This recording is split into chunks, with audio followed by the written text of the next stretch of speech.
I love having that the mentality to actually want to look at a problem, make a problem transparent, and love looking at the roots and getting to the roots of that problem, because the solution is a result of that. Today I'm excited to welcome James Newell to the show. Now, James is originally from New York, but as you'll hear, after serving in the military, James decided to make Germany his new home. And what's especially interesting about this situation is that James has lived in Germany for so long and spoken German for so long that he sometimes struggles to find the correct English words. But make no mistake, James has a really interesting story to share about how he first came to learn lean thinking principles and how this American managed to help many different German-based organizations continuously improve their operations. Now, show notes for this episode, which will include links to everything James and I discuss, can be found over at gembapodcast.com. Just look for episode 224. You can also check out Gemba Academy's Lean Learning System over at gembaacademy.com with a fully functional trial. Now, let's get to the show. All right, James. Well, thanks for coming on to the show. How's it going? Good. Thanks, Ron, for having me. I'll be enjoying our talk, I'm sure. Yeah. All right. Well, hey, I know you listen to the show, so thanks for coming on. And what I always like to say is for regular listeners who have been practicing lean, man, hit us up, and we'd love to have you on the show too. Our favorite episodes really are people out in the world doing, real lean work, we're really getting after it. So yeah, it's great to have you on. I'm glad we connected. I guess it was over LinkedIn, wasn't it, James? Yeah, it was through LinkedIn. Yeah. So I've basically been listening to the podcast for, I don't know how long, about a year or so. Yeah. And through the invitation that you sometimes send out to other listeners, I said, well, I'll shoot you an email and through LinkedIn and say, hey, maybe you're interested in talking with me as far as my lean endeavors here in Germany. Yep, very good. That's how we connected, basically. Yeah, nice. So, okay, well, you're in Germany, so tell us about where you're at there and what's going on around you. Right. Well, actually, I live in Bavaria, Germany, about an hour south of Frankfurt. Most of the listeners probably remember or probably heard of Hogan's Heroes. Oh, yeah. And where they used to go through the tunnels, going into the town of Hammelburg. That's where I live. I live 5 minutes away from Hammelburg, and most people know Hogan's Heroes, and that's how I made the connection. I live in a very hilly, mountainous area, and you have to excuse, I usually speak German 95% of the time, so I might throw in some German words. Okay. Okay, fair enough. Well, good stuff. All right. Well, tell us a little bit about your background, James, how you first came to learn about continuous improvement, and then obviously you don't sound like you're originally from Germany, so maybe talk about that transition and what brought you to Germany. Right. That's part of my story. As I joined the military, which brought me to Germany eventually, which put me into Bosnia for a tour in Bosnia. After the tour of Bosnia, I got out from the military and stayed in Germany. And that was end of 1996 and 1997. And I stepped out of the military. My first really, experiences with lean was actually in the military. Okay. Going through basic training, picking up our equipment. There was, I look back now and say those were all lean principles that they were using to get us in and out very quickly with our equipment, and also the turn-in. So that was my first impressions, or first experience was lean. And then been in Germany for the last 20 years, basically trying to find a way for an American who spoke very little German to find a way to stay here in Germany. And it was had a very lean approach to looking for business. I was a business consultant looking for business, doing cold calls on businesses, looking how I can consult them to sell better. And it was for me a very lean approach because I had no business and I had no leads, and I just did cold calling and cold show-ups, and was working basically for free, saying I'll get paid once we're successful. Wow.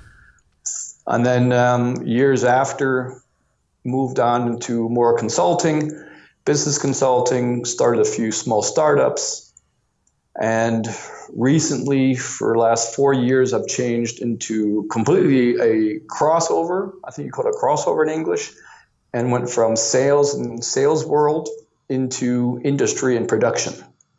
And now I'm with a huge production company that's one of the biggest suppliers for automobile. Wow. Okay. So when would you say you kind of? I know you've always been kind of dabbling with lean concepts, even back in your military days. But when would you say you kind of really got into what we would call formal lean manufacturing, lean office? Whatever you want to call it? Right. I would say so very clearly 4 years ago, as I was brought on to an industrial plant to help support the plant in their lean endeavors, and to basically a lean trainer or lean coordinator for the plant. And they're looking for somebody with a business background, entrepreneur background, and a workshop coaching background. And I was doing lean in different areas of my business before, but not very clearly aware, calling it shop floor management or office floor management, but it was very clearly working with KPIs, continuous improvement, Kaizens. These are all things that I was using in a very active manner and consulting, but the terminology wasn't in my vocabulary at that time. Yeah. Yeah. Well, what would you say, before we kind of jump into more of our topic of the day, give us the state of lean in Germany, as far as you're concerned? Wow, my experience and the state of lean in Germany, and what I've seen is that in the industrial areas or in the production, big production companies, lean is sometimes in the starting phases. I've seen it in the mature phase, but then often an issue of implemented but not stable, and always between should we start this again? Should we revive this? Should we try this again? So it's kind of like a back and forth. I haven't really experienced a real through and through lean culture at a lean company, but my experience is limited. But from a lot of my colleagues and my connections, they tell me they've heard of lean, they've heard of the different methods, they've tried to implement them, but they were never stable. Okay, fair enough. All right. Well, hey, James, I know you listen to the show, and at the beginning of each show, we like to allow our guests to share a quote or two, something that inspires them. So do you have anything to share? Yeah, I have actually two quotes. I think I got I heard one of them from, I think, your podcast. It's coming from, actually, I don't even know who it came from, but it's called "Love the Problem and Not the Solution." I love having the mentality to actually want to look at a problem, make a problem transparent, and love looking at the roots and getting to the roots of that problem, because the solution is a result of that. And the second quote would be from Jack Welch: "Willingness to change is a strength, even if it means plunging part of the company into total confusion for a while." Okay. What does that mean to you? Willingness to change for me is key. And if persons don't have a high level of willingness to change, a desire to look at continuous improvements, to how can I get better? How can I get better one day at a time? That willingness to change, that willingness to self-reflect, to reflect on my business, reflect on what I'm doing on a daily business, on a daily basis. If that isn't there, then you're going to run. I don't know the word in English, Scheuklappen in German, but it's when you have the horses with they only see the tunnel in front of them. Tunnel vision, I think it's called in English. And sometimes you have to have make a bold decision to take an area or department of a huge company and question everything, question all the processes, break it down, bring a bit of confusion. That way people are woken up, get away from the tunnel vision, and start looking at what can they do to maybe change or get better at one day at a time, get better at something. So you have to have that willingness to change, the willingness to have the desire to take that tunnel vision away, or take in German, Scheuklappen, from the horse, and you have to sometimes shake them up. Yeah. Okay. Got it. All right. Well, good stuff, James. Hey, so I guess that really the topic of the day is talking about maybe jump starting our lean activities, lean tools. Yeah, I think you've even used the phrase reanimation. So Yeah. first of all, talk a little bit about what you mean by just that word reanimation before we even worry about jump starting. What does that mean? All right. For me, reanimation is a visualization of taking a method or a tool that we've implemented that has either not really, it's not anchored in the culture, not anchored in the daily business. There's no real usage of the tool. The culture, the team use the tool because they have to versus because they want to. I think it would come back down to why are we using the tools, the real benefits and the advantages of using the tools. And sometimes I call that reanimation. I think about a doctor who reanimates a patient who's had a heart attack. That tool is the heart, and sometimes you have to bring a paddle on and reanimate that tool to realize and to look at why isn't the tool running? Why isn't it working? Ask the question to the employee, we have a tool, but are we using it to its fullest extent? Are we using it to not only for technical usage or practical uses, but also do we also have the aspect of culture? Can a tool that you're using be also applied to improve the culture? And reanimation is what I have this, or jump starting like in a car. Sometimes those tools have been implemented, and they're not showing the results everybody wants. And before taking the tool away and starting with a new tool, sometimes maybe just do reanimation to analyze why the tool isn't being used versus replacing it or using something different. Got it. So reanimation. So do you have any maybe examples? Yeah, shop floor management in a production area. That's one of or PDTA. I mean, I love talking with people who have a PDTA board. And an example would be kind of like, I would call it my kicker is PDTA. PDTA is a methodology. It's not really a tool. Tool could be used as a card or a PDTA card. But I often find that the PDTA are problems versus I would call it a glorified PCS list versus the real methodology of planning against a problem or looking at a process that's not working very well and planning to improve that process by bringing the team to look at it through a PDTA versus having a problem using the PDTA to fix a problem, but it doesn't become stable. It ends up being a tool versus a methodology. When you say PDTA, what's the T? I'm familiar with PDCA. Yeah, it's because my German, PDCA, okay. Plan, Do, Check, Act. Yeah. Okay. Yeah. No worries. Yeah, sorry. Yeah, PDTA is this Plan, Do, Check, Act. And often we find that the act doesn't really become what it's meant to be. And it doesn't end up being a new standard. Doesn't mean that we tell our production areas, we change certain processes, certain structures. There's no real stability. We're not acting upon those things that we checked through the implementation of do, or lessons learned aren't being taken, and we're not using PDCA as a preventative tool. Yeah.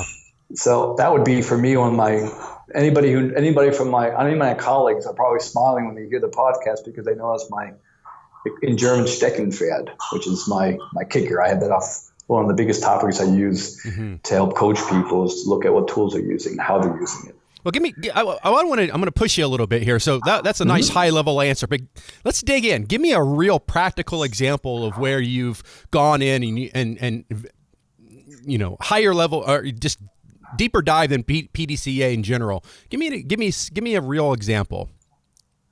Okay, we had every year. There's what we call in German Brückentagen, which is the days where you have a Thursday, national holiday, and Friday, a lot of people take off and have a 4-day weekend. Okay. Now, these days are planned every year. We know in the schedule when these things are planned every year. And every year, on that Friday or whatever the day is, that weekend, there's a huge production loss. And the result, and the people use the excuse, we had a production loss because of the fact that we had this day in between and everybody took off. So that's kind of like a real live experience. My team and I, with the plant leader, we looked at this I looked at him and said, we've been saying this the last 2 or 3 years. Where's our lessons learned?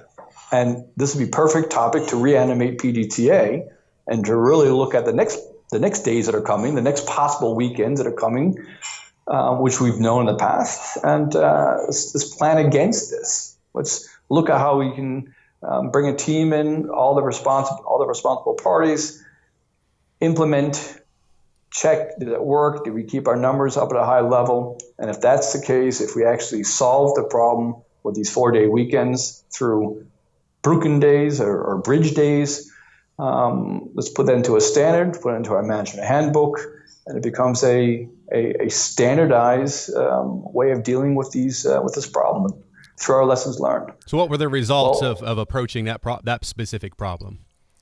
Well, we had 3 months later numerous of bridge days, and we had no loss in production, not in comparison to what we had in the past. And we approached it, not only the tool, but we approached the team that they were asking to work, because usually they had the day off, usually they're used to not working on this day. We approached them with the problem, we approached them with the numbers, showing the transparency of what we've had the last 3 years, and we'd like to reduce this. We'd like to refrain from this type of repetitive losses. And we basically went down to the team, showed them respect, showed them the transparency of the problem, involved them, and asked them for their help on this bridge day, that a team would stick around and produce the numbers that we need to produce. And it just became, it was unbelievable to watch the senior management smile as they saw their team saying, yeah, I'll help. I'll come in. And that was one of our things that changed our culture. We used a tool not only technically, but also culturally, in that we went down the shop floor and involved the people through transparency, showed them the problem, asked them, we've got a solution. Can you help us? Mm-hmm. Mm-hmm. So how does it work? I've done some business in Germany and past lives, and been in many different German plants, and working with I believe it's called the work council, like kind of the union, if you will, in America. Yeah. Talk a little bit about that and in that relationship, or that collaboration, because I found that they could be difficult to work with, but they could also you got them on board, and they could be right beside you and working together. So talk about that relationship a little bit. Well, that's actually very good. It's a very good topic. As I came to the plant where I first started, that was a huge issue. There was a big separation, big issues between the plant and also this union in principle that protects their rights and makes sure the employees. We have a very big union structure here, very proactive and very very good for the employees. And for me, it was very important to see that we increase the relationship to them, that we make it better. And one of my goals was to get them on board, get them to buy in that through Lean, that's what we call it. We call it Move. Through Lean and through the principles of engaging our culture and through using tools the way that we're going to be using them, I want to get them on board. And the result was that they started supporting the management in these requests, because some weekends that you ask them for work, or these bridge days, going back to the initial example, you have to get approved through them. They have to approve the extra hours being worked. And the approval structure became easier because I knew we were transparent with the team, they were involved. And when we came to the decision, we'd like to work, and the union allow us to work. Mm-hmm. And that was, a huge response, or a huge effect in the culture, because when the union is behind you and behind the senior management, then everything works smoother. Mm-hmm. So, how did you do it, though? Someone's listening right now, and they live in America, and they're dealing with some big, strong union who might not be supportive of their lean activities. Well, what advice do you have for those folks? Get them involved. Be as transparent as humanly possible. I would do a SIPOC with them, and put yourself in their shoes as union, what they have to protect, their responsibilities. and create your voice of the customer, what you think that they would expect. Then bring them on board, show them what you assume for them is important. Versus voice of the customer, you get the voice of the customer, you ask for it. My biggest advice is to put yourself in their shoes, answer the questions that you think they would answer, you think they would answer, and then get them on board and show them, these are what we think is important for you. Please let us know if you'd like to add anything to that. Just the fact of putting yourself in their shoes was one of the biggest success stories that we have, and one of the comments. Any of the union people who might hear this podcast from me, they would agree. I'm like, that's exactly the method we use. We put ourselves in their shoes and say, hey, this is what we think is important for you. This is where the issues that we think you're hearing, and is anything to add to this, anything to adjust. And that becomes a partnership versus them coming with a list of requirements. Right. Kind of a change in the voice of customer, just a little bit of a nuance change. So if we go back to that whole jumpstart kind of concept, talk about, how we might, obviously having to jumpstart something isn't ideal, right? So what can we do to avoid those situations in the first place? I have to take a perfect example, the golden circle. Like Simon Sinek, start with, I think I pronounced his name correctly. Yep. Start with the why. If you don't have the buy-in from the tool to start with, if people don't understand why if they don't see the benefit for them, how the tool benefits them in the respect for people aspect, as far as also what it brings for numbers, if they don't know why they're using the tool or the method, and you start with what it is and how to use it, and then try to clean up the why afterwards. Yeah. It's a lot of work. Yeah. Start with the why, get them to buy in, because the what and the how fall into place afterwards. Yeah, I often find that we're really good at the what, and most of the time we're really good at the how. But we jump over that second one, the why, right? And I wonder why that is. Any ideas? Why is it natural for us to go from what to how? I think because of the numbers game, we're pushed. I think the businesses were pushed to produce QCD, quality, cost, and delivery. We're pushed by numbers. We're pushed to deliver, numbers and financials. I'm translating my head right now. So it's crazy. Like you have perfect English, but then that's like, it's weird. Most people ask me for my passport because at some stage I switch into German and my German accent comes out, and I'm like, you're not from New York. I'm like, I am. I show you my passport. So I think, we don't start with the why, because we are in the tunnel of always having to deliver the QCD, the quality and the cost and delivery, and those numbers. And we're also result orientated versus the why is a process behind the result. If you understand why you're doing something, you'll be able to figure out the process behind it. You'll be able to, that's key. I use when I'm trying to sell the why, I call it, when I do my workshops for coaching, lean coaching, it's all about the why. It's about selling the why, about selling that concept, selling that tool. Get the buy-in, get people to buy the tool because of the more value for them. Then the what and the how becomes easy. And it's all because from a background of, I'm not even a technology guy. I'm not an engineer.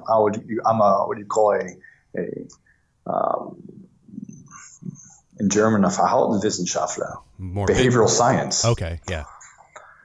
So knowing how people think, we're driven by results. We're driven by that. But people either bring results or don't bring results. Yeah. And most people don't bring results because they really don't know why. Yeah.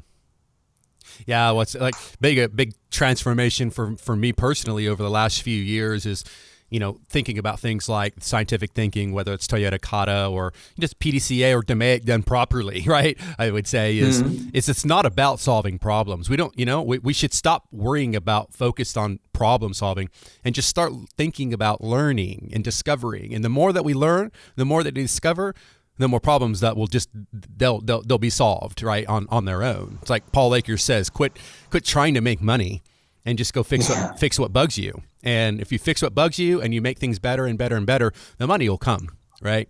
Exactly. But when you go out and try to make money, that's when problems can happen.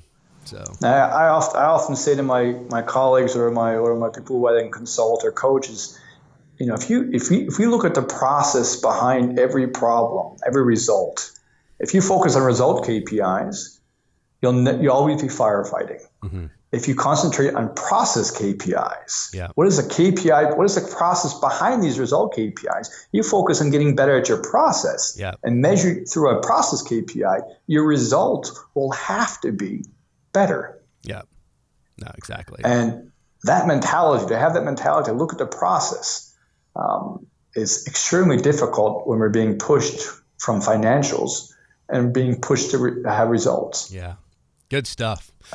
All right. Well, hey, James, let's go ahead and transition into the reflection section. I got definitely a few questions I want to run past you, and I know you're a regular listener, so you may be ready, so I got to throw some new ones at you maybe. I don't know. Yeah, exactly. Yeah. So, you got an interesting career, an interesting background, New York guy, military, go to Germany. Now you can't barely, struggle with your English words, even though you got perfect English accent. So I'm not sure I've ever met anybody like you, man. You're a very interesting fellow. So, but if you could go back and look at your career, is there anything that based on what you know now, that if you could go back and change anything, would you? I'd actually go back and slap myself at a certain part of my life where I was looking at results and looking at the what and the how. And now that I understand the why and how important understanding the why is and how it really motivates people to help them understand their own why. If I would have known that 20 years ago, or I would say 10 years ago, that would have made my life much easier. Yeah. Yeah. Simon Sinek is like, he's been, maybe we needed him 30 years ago, I think, mm-hmm. but he gave what he came to, and I think he really did a lot of good. So here's a tough question, and I'll follow up with a softball, but the fastball here, that's baseball. Okay. There was a game we played. Yeah. In New York, they play a little baseball, Yeah. So talk about a time, I suppose it would be there in Germany. That's where most of your professional experience has been, where you failed to sell someone on the idea of improvement, continuous improvement, lean, PDCA, whatever you want to call it. You failed. Ooh. Talk about that time and what happened. Yeah, it was. I have a very visual. I can see myself sitting in the office talking with him. I was just getting started in the plant, and I was trying to get the production leaders behind me into reinstalling or reactivating, reanimating shop floor management, and to install an OEE management system, lean performance management system, trying to get them involved, because I didn't want to roll it out myself. I wanted to have more of a group rollout where they take responsibility for their tools as well. And I had 2 on board. 2 were eager because they saw the benefit. The third one was not very happy with lean tools. It was one of those, he's been affected for the last 20 years from different variations of the same tools. Just he's gone through it. He's seen them come and go. So he had a lot of baggage as far as lean and the methods and the methodology behind it. All right, good stuff. All right, well, let me give you the softball now and talk about a time where you succeeded and maybe transforming or turning someone towards lean who was against it. Okay, well, based upon the last example of the one where I made the biggest failure, I didn't give up on him. I didn't give up on myself, and didn't give up on lean. And I basically worked with the other 2 very hard to get them involved, to show the benefits. And we actually brought some really good numbers through the different tools we're using. Much success has been gained. And at some stage, he came to me, asked me, could we also look at implementing in my area as well? And at that stage, I was speechless. And it was basically what happened? It didn't just happen overnight. Like No, it took what months. turned him? It took months. Well, the thing is a pull effect. I mean, he saw the other two production leaders, the benefits coming out of this tool that was being used. Mm-hmm. It was being discussed all the time, and he wasn't part of the discussion.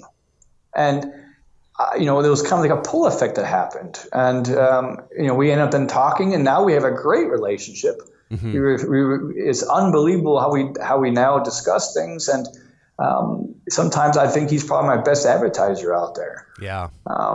So, based upon the same story, for me, it's the success story. I didn't give up on him. I said, at some stage, I hope I can get him. I hope Lean and the Lean principles can, and he can re-believe in the Lean principles. Mm-hmm. And, from being a burnt, having experiences of more negative experience with Lean.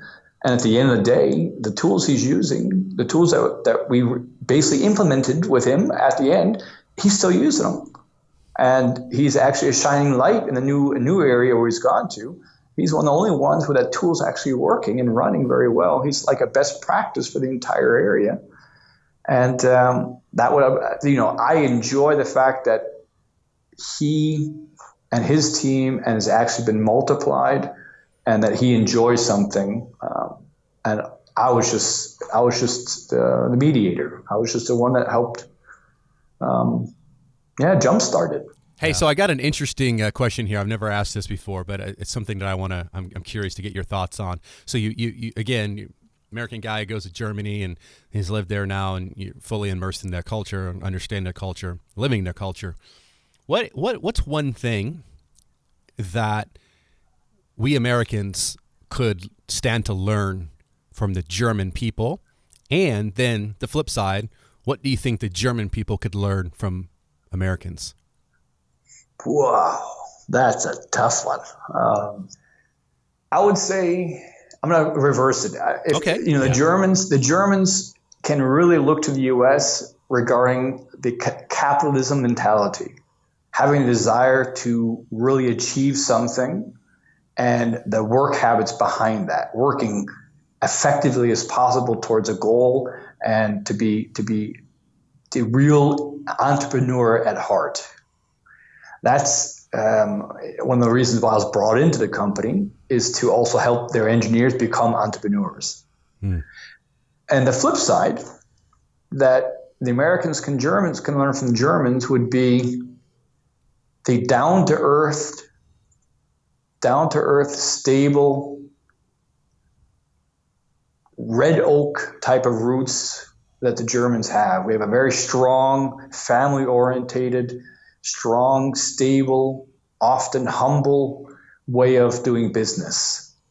And it's very stable, very sometimes you walk into an office, you just feel how deeply rooted the history is. And I think the little bit of being in the middle between American so long in the US and so long in Germany, I've often asked this question. I think it's a mixture between flighty and jumping from one project to the next, or one company to the next, or having a CV or CV. Resume. Resume, yes. Thank you, yes. A resume that has 30 jobs listed on it, whereas Germans, they might be in a company for 45 years, and they're extremely happy. Mm-hmm. Now, there's a balance between both sides. Mm-hmm. No, and that stability and that the Germans have sometimes is very good to have. Mm-hmm. On the other side, what they're missing is the entrepreneur heart that the Americans just definitely have much more of. Mm-hmm. So it's kind of like finding a balance between both those worlds. Yeah, no, exactly. What does respect for people mean to you, James? It means I can only tell you in how I practice respect for people. Yeah. As I coach other leaders and coach myself, I always ask the people on the floor, regardless of who it is, manager, team leader, operator, doesn't matter, cleaning lady. I coach, advise, and practice myself, asking them, how could I serve you better? Mm-hmm. Trying to get them to understand that my management style is a product that the customer, the employee, receives. So I had to figure out, how's my product being experienced? Mm-hmm. And asking for that feedback helps me self-reflect. So I advise that to many in the coaching sessions I do and a lot of the coaching trainings I give is go out there. It doesn't matter who it is, but no matter your position, all I can do is ask the question, what can I do to make your job easier today? And just accept what they say and give them feedback within 24 hours, if possible. Even if it's no feedback, no solution at all, give them feedback. Hey, I took your comment seriously. I have no feedback for you today, but I'm looking into it. Yeah, just giving that feedback. Yeah. No, I didn't forget about you, right? Like you're still there, and I think it's even more respectful to admit, more, if you will, humble to say that I don't know. Still thinking about it and need some more time, or flip it back to them. What do you think? Right? Yeah. Get them engage them. Yeah. Good stuff, James. Well, hey, I really enjoyed talking to you. This has been a fun episode. We kind of started down one path, but then I kind of got off track a little bit, but I was just really curious to learn more about the German culture and get your perspective on it as an American living over there now. So it's a really, really, really fun episode. Yeah, myself, I enjoyed it as well. Thanks for having me, and I hope the hearers could take something from it. And I love listening to them and listening to the other speakers in the podcast. Yeah, I've learned so much from the podcasts, and so many books I've read. It's unbelievable. Good. Hey, so how can people connect with you, James? What's the best way? LinkedIn is best. I think Eric James Newell on LinkedIn is probably the best way. And Newell is Newell, correct? Yeah, correct. Yeah, and then we'll link to it in the show notes so people can find that at gembapodcast.com. Just look for episode 224. So anybody in the Hamburg, Frankfurt, Germany area, we need to all crash at James's house there, and it's big enough. It's a big enough house. All right, we'll stay at a hotel, but you can show us around. How's that? Exactly. I live in the wine area, so it's perfect. Oh, nice, very good. All right, well, thanks again, James. Do you ever get back to the States much? Yeah, I'm back to play golf, or I'm back to visit family. Okay, good stuff. All right. Well, if you ever get down to Texas, come and swing on by, and we'll go buy you some Texas barbecue. Brilliant. I'm already hungry already. All right. Okay, take care, James. Thank you. You too. Thanks for having me. Talk to you soon. All right, bye-bye. Ciao. Thanks for listening to the Gemba Academy podcast. Now, we invite you to take a no-strings-attached, fully functional test drive of GembaAcademy.com. Gain immediate access to more than 1,000 Lean and Six Sigma learning resources, all free of charge, at GembaAcademy.com.